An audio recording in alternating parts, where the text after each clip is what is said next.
Hello everyone and welcome back to the Meta Minds podcast, where we're all about relentless self-development and consciousness optimization. On today's episode we have oh wait, you're already here.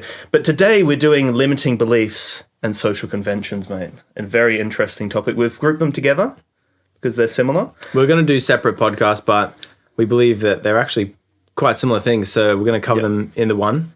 And so I suppose let's dive right into it. Let's leave no moments for not being meta and dive into it. So what are limiting beliefs? Interesting. Okay. Take it over, Dan. So limiting beliefs, my understanding of limiting beliefs, are beliefs that have been constructed by maybe other people in your life or even just yourself, but you've created this belief that is limiting in the fact that you can't change or move around it. It's set. It's like a factual thing in your mind.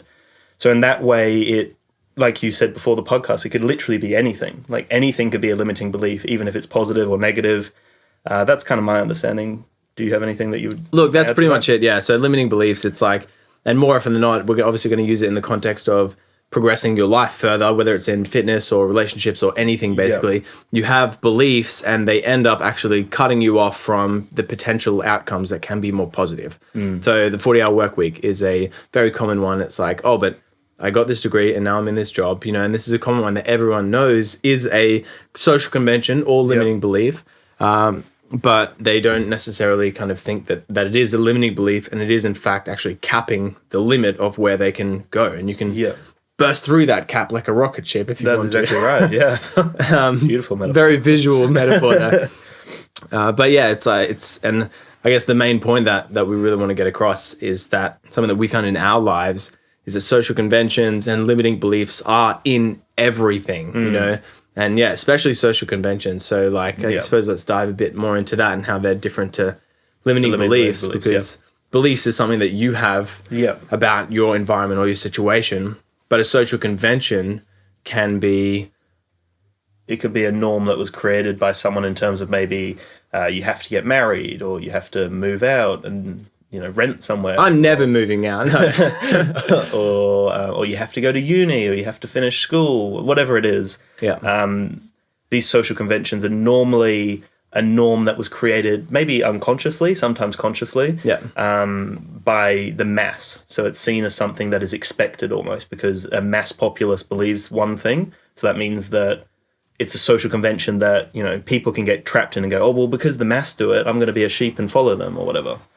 And the hardest part is because more often than not, you know, I find myself having different life ideas and taking different actions to the masses as such. That I find myself being challenged by social conventions often. And it can even be a look by a person where they're like, oh, you're doing that? Yeah. And it's like, yes, I'm doing this because I've realized all these things and this is why I'm on this path and this is why I'm doing this thing, this is why I believe this thing. Yeah. But just that look that person gives you, or someone goes, what are you doing there? That makes you re-question all these things that you've gone through to get to this point where you're doing this thing, whatever it may be. Following your dreams is a common one. You know, music production, for example, is myself. You get a lot of people being like, that's never going to work out. Yeah. And I'm like, stuff you, it doesn't matter if it's going to work out or not. I'm doing it because I enjoy it and all these different things. But the fact is, that thing that person said still stays in your mind, especially if it's a negative thing, and it will stay in your mind for way longer than anything else. For sure, yeah. And I guess my understanding is the people that will say those kind of things as well, they've already created a groove in their mind where limiting beliefs are the forefront or the thing that you go to immediately. So that example of music, where people go, oh, well, you're never going to make it, or you're not going to do that, or why would you bother? Or same with the YouTube thing, there's too many people out there, you're never going to make a dent, or you're never going to do this. Those people are probably frightened of doing it themselves, most likely, and that's why they have those limiting beliefs.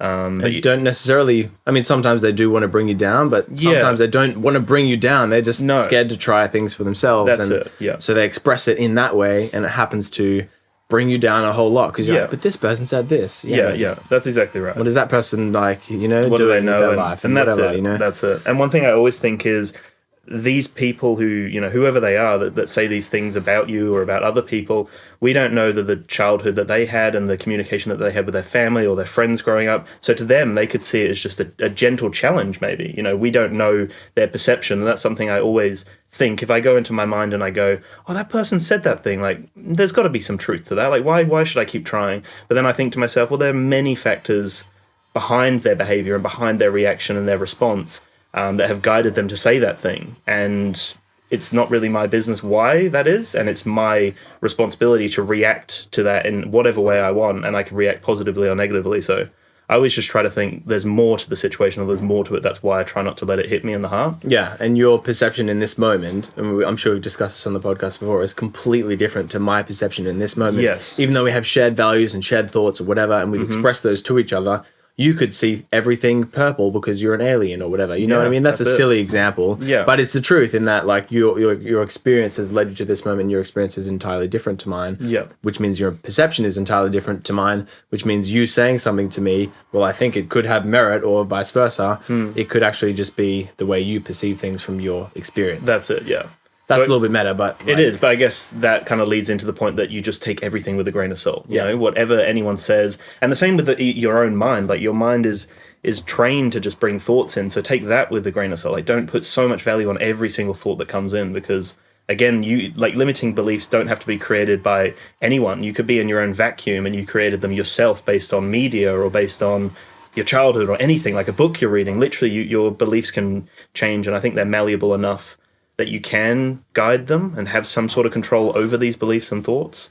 So yeah, that's kind of where I suppose what you're talking about there a little bit is mindfulness as well. Yes, definitely. Being aware of your thoughts kind of thing and how they affect your reality and your perception kind of thing. Yeah. Which in turn, if you're not aware of those things, and this is partly why we're talking about this topic, because it's so important, is that everything is limiting belief, everything is a social convention, and they both are broken down into small little thoughts that make up these limiting beliefs, because you have a thought. And if you're not mindful, then that thought will just take control from your ego and become a belief. Yeah. And before you even know it, you're like, oh no, I could never do that thing. It's like, why do you think that? Yeah. Well, I guess I just had a thought one day and it progressed into this thing, but you don't know why you think that. You know, you make up some reason why this is a thing that you can't do that thing. Yeah. But That's interesting, yeah. See, one thing I did a little while ago was I started thinking about my own core beliefs, and this is, I guess, something that people could do, but I thought about my core beliefs, and I thought about who defined those beliefs within me, whether it was a social norm or whether it was a convention or whatever it is.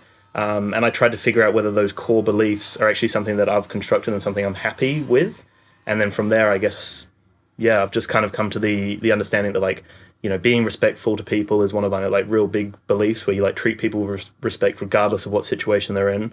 obviously only on the podcast because you're extremely mean to me off air. Yeah, that's all. fine. It's all fake. It's all fake. No, but there's a few different things, and I guess it's something that was helpful for me, breaking down my core beliefs and where they came from. And a lot of people, for example, people that go into your counseling sessions, a lot of people haven't even had the not self-awareness, because who's going to come up with that by themselves, but not no one has actually been through that exercise where they're like, what is it that I actually believe? That's it. And then on top of that, what are the next values that are more important to me, and therefore what action should I take in my life? Yep. A little bit off topic, but extremely important, and I think still relative, So, yeah, definitely. Sorry, relevant, that's what I meant. So, yeah, I suppose we've been over, why they're important, as a bit more on the positives and negatives, I suppose, in that, the positives of, we've been over some of the negatives in that they can shape your life in a completely negative way and stop you from doing so many different things, and social conventions as well. The thing with social conventions is that a lot of them are invisible, so a lot of them are just there, and we don't even know that they're there, and we don't question them. They just are the way they are. And until you think completely outside the box and look at it from this angle, then you realize, oh, that's a thing that's been put into place that is just a belief that just flows, whether it's by everyone or by myself, and I just working into this system basically without thinking about the system and coming up with my own beliefs on it. Yeah. Again, a little bit of a tangent, but that's part of the negatives of social conventions, is that they're not really this prominent kind of thing. But the positives of limiting beliefs is sometimes they actually stop you from doing really stupid things. Yeah. And same with social conventions as well, Some of them, as we said, have just happened. They just happen to be there. Yeah. But a lot of them have been put into place by systems and by actually intelligent people, like road rules, for example. Yeah. You know, I could just be driving like red lights are just a social convention. I just crash into someone and die. There you go. know? Yeah. And yes, it is just a social convention. So is money, actually. Exactly right. 100%. And while it's a great idea, it's a great social convention, it's being abused very incorrectly. That's a whole other podcast. That's exactly right. But and that's interesting because on the point of money, that social convention is that's a really good example because it's something that we can tangibly see, right? The materials are very cheap, but we as human beings have assigned a value to it, right? And we've assigned so much value to money. And I guess it's the exact same thing with limiting beliefs. If you have these beliefs, if people were constantly berating you with like, you're this way, you shouldn't do that, then it's going to become, you're going to place value on that because people are constantly saying that. So it literally, like you said prior to that, it's trying to be aware of these situations and all of these little, like, tiny little mechanics within society and tiny little conventions. Yeah, because money is a fascinating one. Like, we went from trade and we went from people having a value that they could trade this with this, and then it got to the point where it's like, well, let's scale it to money so everyone can obtain it, and then you can then play with money. But we've assigned that value. Money literally has no value at all. It's the same with a lot of things. I mean, clothes, we've assigned. Yeah, well, there you go, yeah. But anyway, assigning value, again, that's a different topic. Yeah. But yeah, you're right. These are all limiting beliefs. And also another thing on that is that a lot of the time, as you mentioned, like, sometimes you just hear something a couple of times, like someone's like, you know what, you should probably get into sales. Yeah. I think you'd be good at sales. And you hear that one time and you might just brush it off in that moment, but it might actually stick in your subconscious for a little bit longer. Yeah. And then maybe that person or another person, you hear it a couple of different times and you're like, oh, I guess I should get into sales because I've heard that 3 or 4 times. Yeah.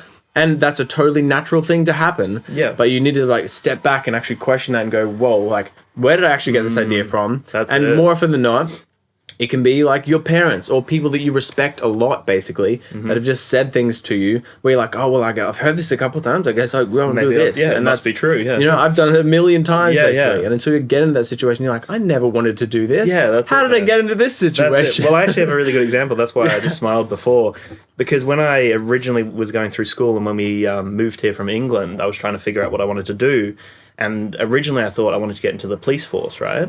And the funny thing was, when I mentioned I wanted to get into the police force, everyone around me, the family and friends, would say, I could see you working in the police force. Oh, really? And then it created my idea of like, oh, well, this is clearly something I should do. Everything getting positive reinforcement. Yeah. And I was like, ha. But then when I started breaking it down and thinking about the job, and I was thinking about like the monotony and thinking about things I probably wouldn't be happy with, the pay grade, what I'd be doing, the impact on people, I was kind of like, this doesn't gel with me. And then I went to IT, and then I got the same response. Yeah, you'd be great in IT. And then it was me again assessing it and going, no, I think I want to work with people. And then counseling was like, yeah, this is 100% what I want to do now. So they're limiting beliefs that got conditioned into you unintentionally, but ended up being negative, but I suppose positive because you've learned and grown from those situations. Yeah. But if you had come about and like destroyed those limiting beliefs and come up with your own beliefs early on, which is very hard and almost impossible for a young adult to do that by themselves, then potentially you could be closer to your lifetime goals now. You know what I mean? And wouldn't have had to dabble in these other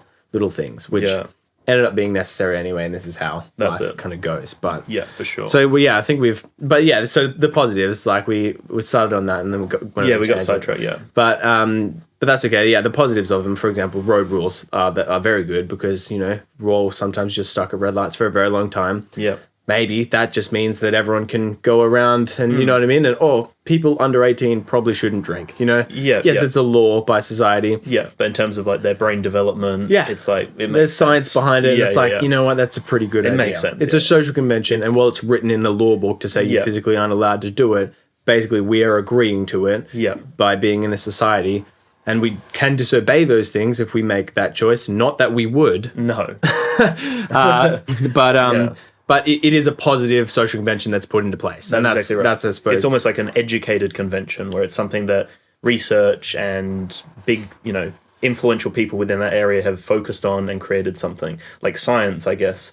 I've been listening to a few books or audiobooks on science and the development of science and how they need funding from certain government bodies and certain like grants and whatnot. And it's us as the people and these bigger hierarchies that believe in science that's how it's propelled so far. Because if we didn't believe in science in the early days, then we wouldn't have invested money in it and we wouldn't have made these advancements. So, in the next 10 years, say, for example, if they just took all money out of science and out of development and research and development, it's like, I guess, all be dead. Yeah, we wouldn't really be progressing. So I guess that's not really relevant, but it's just interesting. No, but again, social conventions, and everything is a social convention or a limiting belief. And I suppose this is partly why we're, again, talking about this topic. So for sure. Yep. How can we recognize limiting beliefs and social conventions in our own life? I think we've kind of touched on that. Yeah. But do you have anything else to add on to that? How can we recognize them? Okay, so one thing I would say, this is like something that works for me, but if you sit down and you break down your beliefs, or break it down, if you break them down and you as you say them to yourself or as you write them down, recognize your body, recognize that there's any sort of discomfort in your body or in your mind as you write them down and as you try to internalize them and externalize them. So say, for example, if respect is a big thing for me, or collaboration is a big thing, or creativity or whatever, as I write them down, if they don't make because you will notice your body will react. If you write something down, you'll probably have to do it over a bit of time. But if your family have conditioned that into you, but it's not your core belief, if you write that down and then break it down, your body will kind of go, oh, well, that's not how I agree. And then your mind, as you start processing it, will go, oh, that doesn't really fit right with me. I don't feel 100%. So I guess what I'm trying to say is try to be emotionally aware and cognitively aware of the process of beliefs and social conventions. I hope that makes sense. But yeah, just write it down and try to break down the values assigned to them and who defined those beliefs within you, really. So what I got out of that was listen to your chakras and read your horoscope, your star sign. Is that what you were kind of saying there? Or close. So one thing that I wanted to touch on, and it's more of a broad kind of thing, I think, is just keeping it at the forefront of your mind. And it's very hard to do because that's a part of the mindfulness practice. But just understanding and trying to actually recognize where things are limiting beliefs or social conventions, whether it's in yourself or in other people. Yes. And I'm not saying analyze and berate other people's problems, but it is much easier to see other people's problems. You know what I mean? It's good to have friends that can kind of tell each other when they need to step their game up in different areas, kind of thing. Yeah. So for example, even if it's just a person you've never met before, and see someone smoking on the side of the street or whatever, and it's like, that's a limiting belief that they think that that's cool, or whatever reason they're doing that for, that's a judgment that you make. But they're limiting themselves by not understanding that smoking can kill you. That's just one. Yeah, or I guess the mind is that powerful that the cravings kick in and your mind justifies, because I'm sure a lot of smokers would know the effects of smoking. Yeah. That's a social convention, not a limiting belief. Because the social convention is smoking's pretty cool. Yeah. And that does. And now it's changed exist a bit in Australia where they're really clamping down on it and really trying to ostracize smokers as such, which again is based on research and what they've seen. But anyway.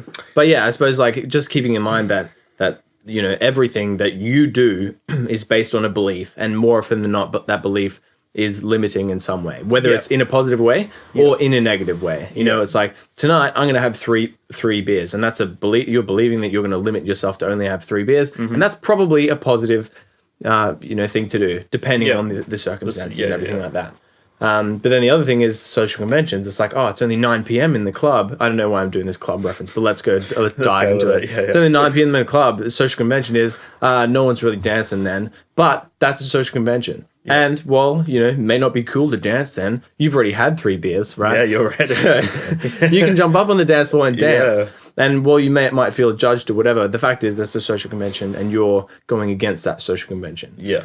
And if you can not take into account that other people judging you, then you can overcome any basically social convention there is. You know what I mean? Yeah. So that's it. And also the whole assigning of positive and negative, that can be helpful because it's a label. But at the same time, the funny thing is you could then be limiting your belief by putting a label on it. So if you say it's a positive belief, that could then be limiting that thought even more when you're not thinking it's neutral or thinking that you can go through it in a different angle. So what I'm trying to get to is that I believe that the mind is powerful enough, and us as human beings with consciousness and being aware, we can shift that. So if you see it as a negative thing and you break it down and go, that was negative on my life, you can then shift the focus and try to see from another angle maybe, or see from another person, or even just see from in yourself how you've grown, which we spoke about before the podcast.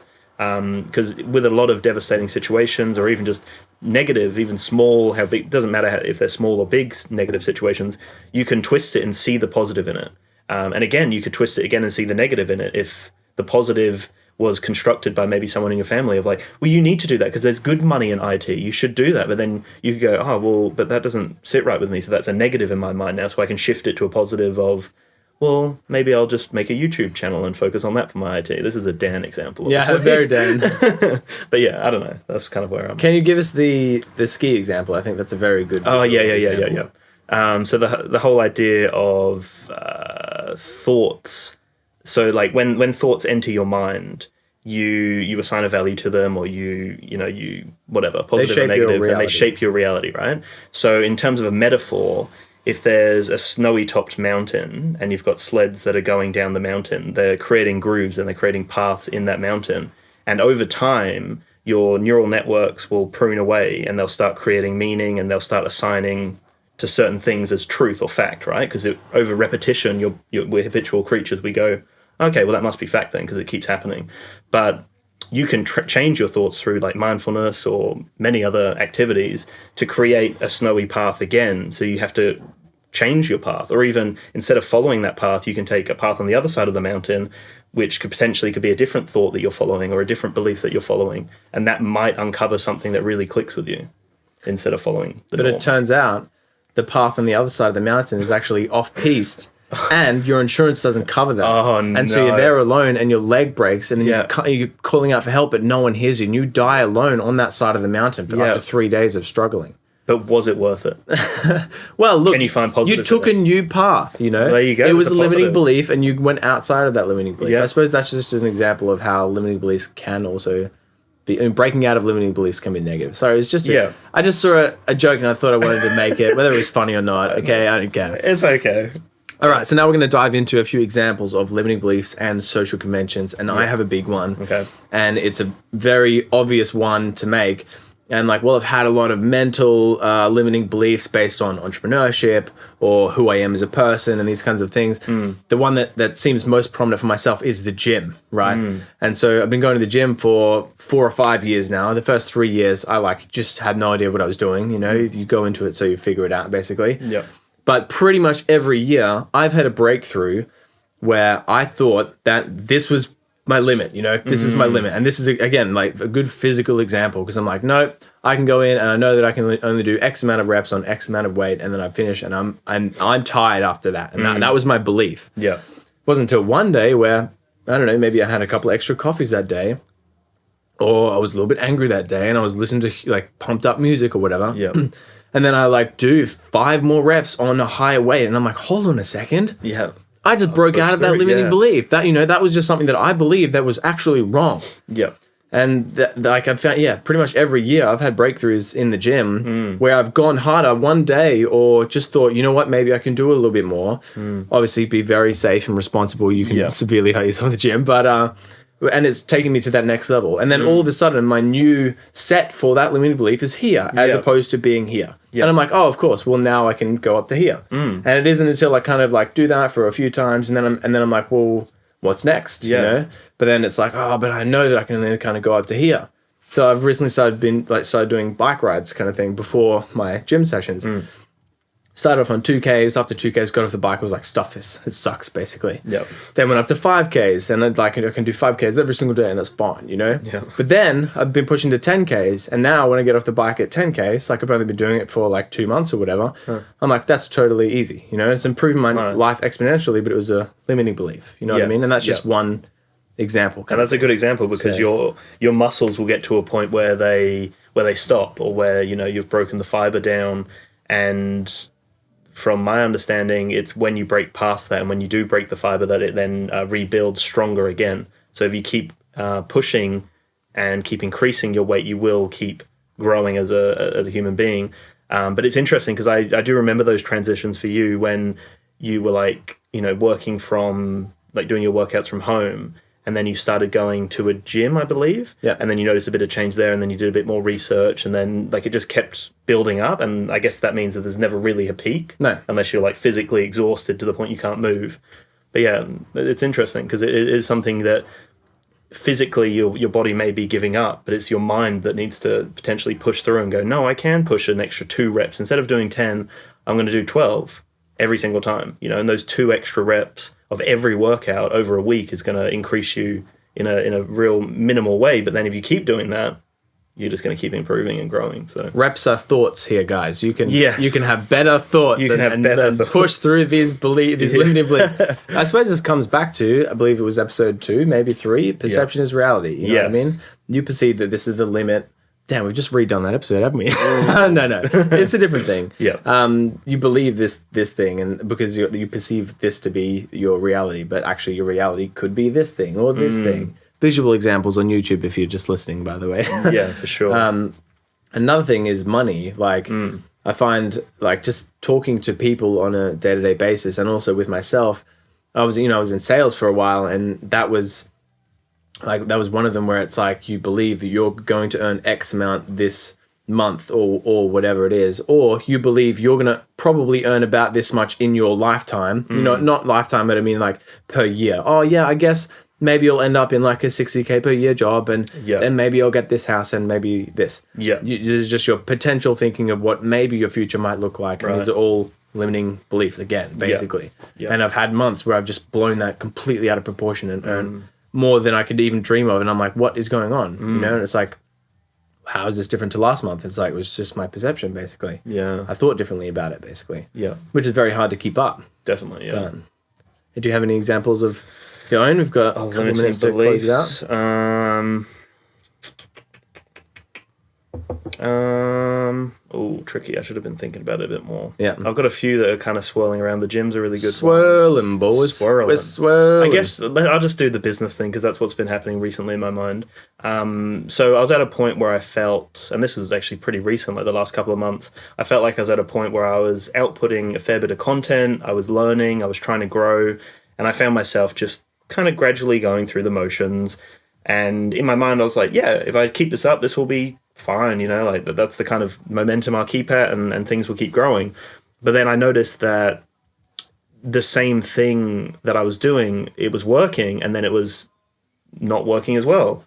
So I had to go back to the drawing board and think about what kind of content I can make on the channel, what kind of posts I can, put out to the world, and how I can create more of a brand. And at that point, that's when I really started learning a lot through audiobooks and just researching a lot about entrepreneurship and researching a lot about growth as a person and high-performing people. And that kind of just shifted my mind to think, I'm not putting in enough. Even though I thought I was putting in enough, I need to put in more if I want that outcome. Like I'm in my mind thinking I want to get to this point, but I'm only putting out this much. So I need to level the playing field by putting in more time into these certain areas. And I just, got to a point where now I'm like, I can't stop working when I'm not either working or at uni. I'm constantly thinking about the business or trying to grow it or do something, which is good. It's always consumed me, but it's at a point where I'm just I'm enjoying this grind. I don't feel uncomfortable working all the time. I feel like I can reward myself with a bit of a break, but then,